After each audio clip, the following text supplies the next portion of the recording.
Salut la famille, j'espère que vous allez bien. Je suis heureux de pouvoir vous accueillir encore dans notre émission C'est possible. Et le thème d'aujourd'hui, l'appel de Dieu. Alors je suis avec Nikita. Bonjour Nikita. Bonjour. Est-ce que tu peux te présenter? Bien sûr. Moi, je m'appelle Nikita, j'ai 28 ans. Ça fait environ 10 années que je suis mariée avec mon mari et on a un petit garçon. Aujourd'hui, on sert le Seigneur dans le ministère Tout est possible et on fait aussi beaucoup de choses en mode itinérant. Est-ce que tu pourrais nous en dire un petit peu plus sur ta conversion? À quel âge tu as donné ta vie au Seigneur? Alors, je me suis convertie, j'ai donné ma vie au Seigneur, j'avais 18 ans. J'ai grandi dans un contexte forain, sur les fêtes foraines en région parisienne. Et puis, c'est un milieu vraiment où c'est très fermé au niveau de la religion, tout ça. On a des croyances, on a un mode de vie, c'est très métro, boulot, dodo. Et Dieu s'est révélé à moi, j'avais, oui, à peine 18 ans et j'étais j'étais en dépression totale. Et je me cherchais un petit peu, j'ai essayé un petit peu ce que le monde a pu m'offrir. Et en fait, j'ai vite fait le tour et j'ai compris que j'avais pas trop d'avenir dans ce monde-là. Et donc, Dieu s'est révélé à moi à 18 ans sous un chapiteau sur une fête foraine en plein Paris. D'accord, avais des questions par rapport au sens de ta vie, par rapport à tout ça, et Dieu est venu amener les réponses. Bien sûr. Qu'est-ce qui s'est passé le soir où tu as accepté le Seigneur? J'étais dans ma caravane et j'ai fait une prière simple à Dieu. J'ai demandé, j'avais l'habitude d'aller à l'église, j'ai grandi quand même, ma mère c'est une femme qui est très croyante et à m'emmener quand même à l'église de temps en temps, mais c'était plus religieusement pour Noël, pour Pâques, etc.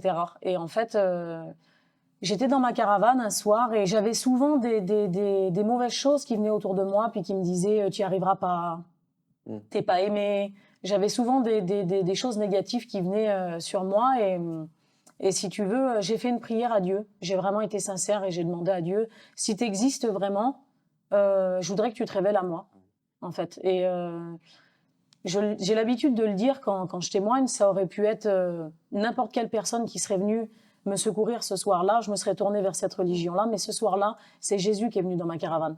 Et donc, voilà, ça fait 10 ans aussi que j'ai donné ma vie au Seigneur. Et aujourd'hui, tu es dans la louange. Hein, Dieu permet que tu puisses faire quand même pas mal d'églises pour pouvoir chanter, bénir le corps de Christ.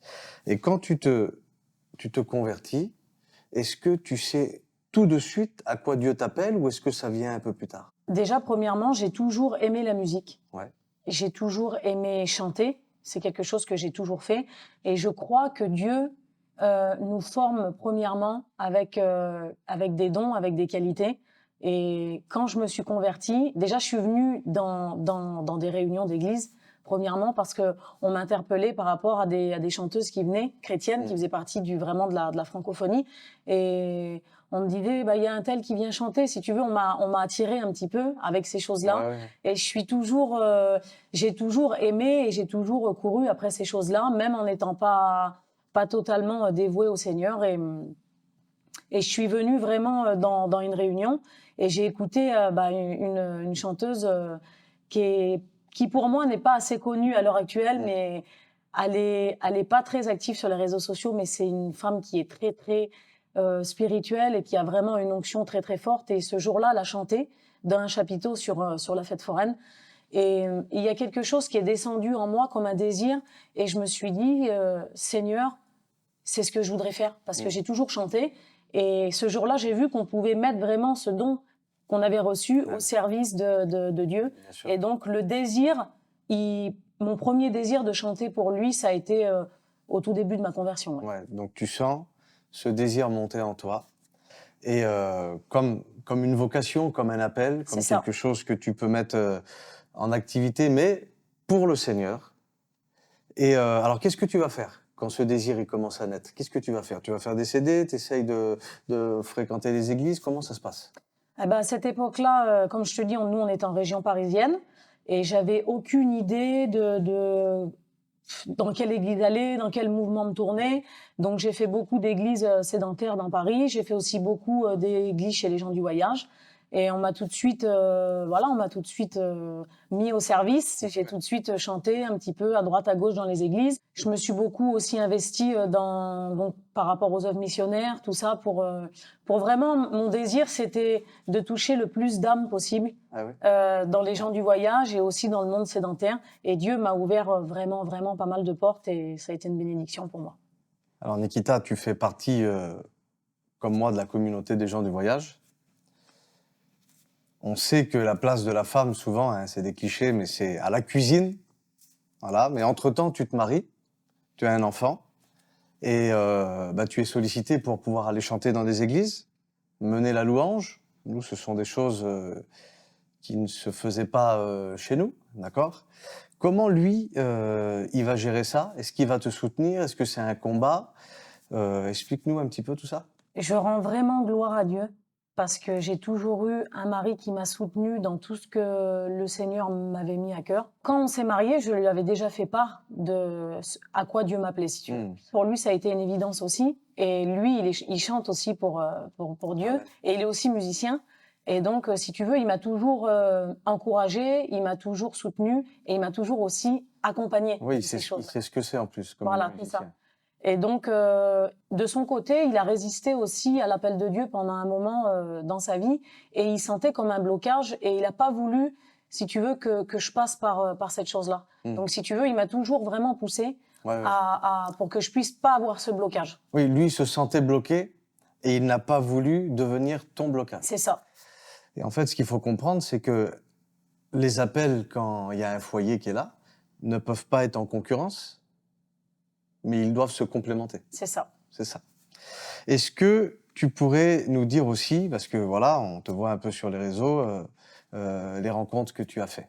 Eh ben, encore une fois, je rends gloire à Dieu parce que c'est des cadeaux merveilleux qu'il me fait.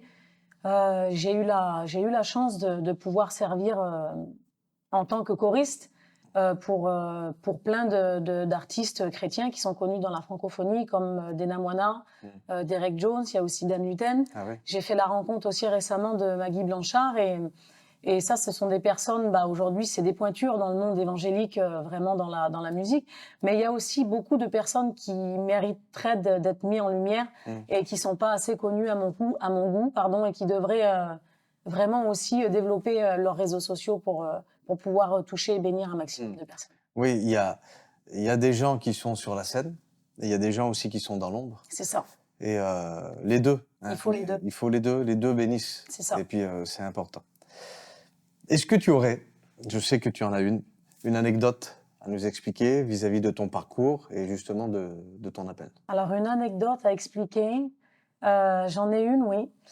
Il y a 10 ans, Maggie Blanchard, elle était venue dans une assemblée à Brétigny-sur-Orge. Et c'est vraiment une grosse église de gens du voyage. Et si tu veux, moi, je servais vraiment dans le milieu des gens du voyage. Et quand cette dame, elle est venue faire la louange, j'avais jamais vu quelqu'un, si tu veux, mener les chants. Une femme vraiment mener la louange. Et quand elle a donc chanté ces 4-5 chants d'affilée, pour moi, ça a été une révélation. Et Dieu m'a dit à ce moment-là, je t'appelle à faire ça. Ah ouais. Et c'est vraiment le premier désir qui est né de vouloir servir Dieu en tant que meneuse de louange et aussi à toucher le peuple sédentaire. Et j'ai revu Maggie il y a quelques temps de ça, et donc 10 ans après.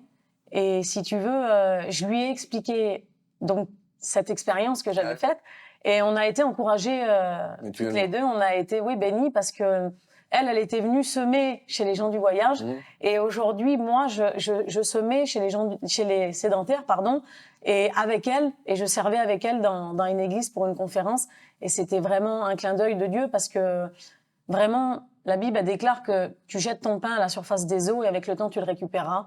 Et il y a 10 ans en arrière, ce qu'elle était venue faire chez les gens du voyage, c'était pas fait en vain, en fait. Ah oui. Et on l'a récolté 10 années après. Est-ce que tu aurais un conseil, Nikita, à dire aux personnes qui sont en train de nous écouter, qui doutent dans leur appel?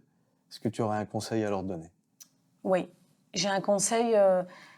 J'ai plusieurs clés, en fait, à donner, le premier conseil que je pourrais donner, ça serait vraiment de connaître son identité en Christ. Parce que la vie avec le Seigneur, elle est bonne, mais la vie, elle n'est pas facile tous les jours.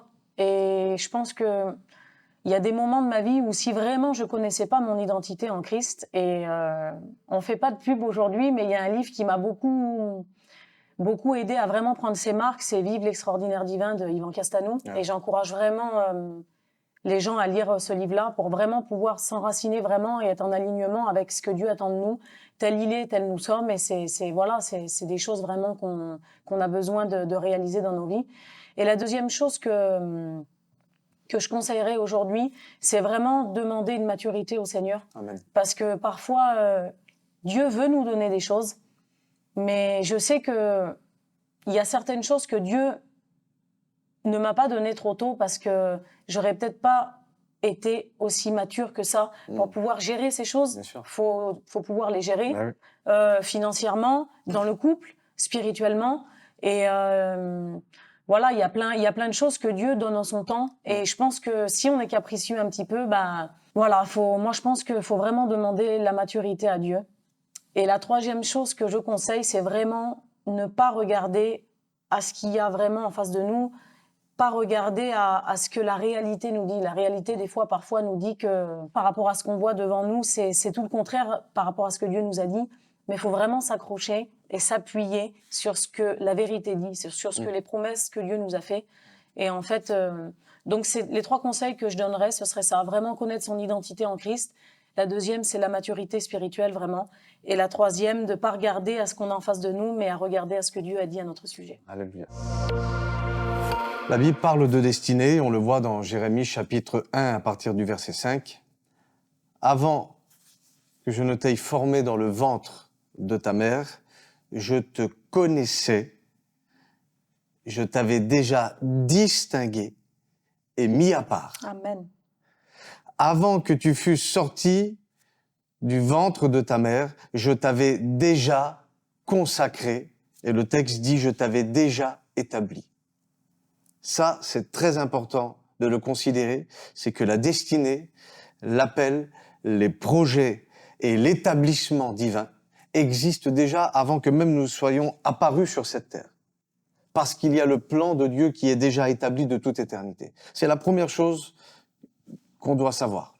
Deuxième chose, vous le voyez dans le livre de Matthieu, chapitre 22, à partir du verset 14, « Car il y a beaucoup d'appelés, mais peu d'élus. » Alors bien sûr que on parle de la vie éternelle, mais par extension, on parle de l'appel et de la vie éternelle à manifester sur la terre. Beaucoup, tous sont appelés, mais ce n'est pas tout le monde qui va entrer dans son appel. Et en fait, il faut arriver vraiment à considérer que ce n'est pas notre appel qui va déterminer la destination, mais c'est notre obéissance, notre connaissance de ce que nous sommes en Christ et notre mort à soi-même vis-à-vis de ce que les gens pourraient dire de nous, qui va justement faire qu'on va arriver à destination. Nikita est appelée à chanter, elle chante. Moi, je suis appelé à prêcher, je prêche.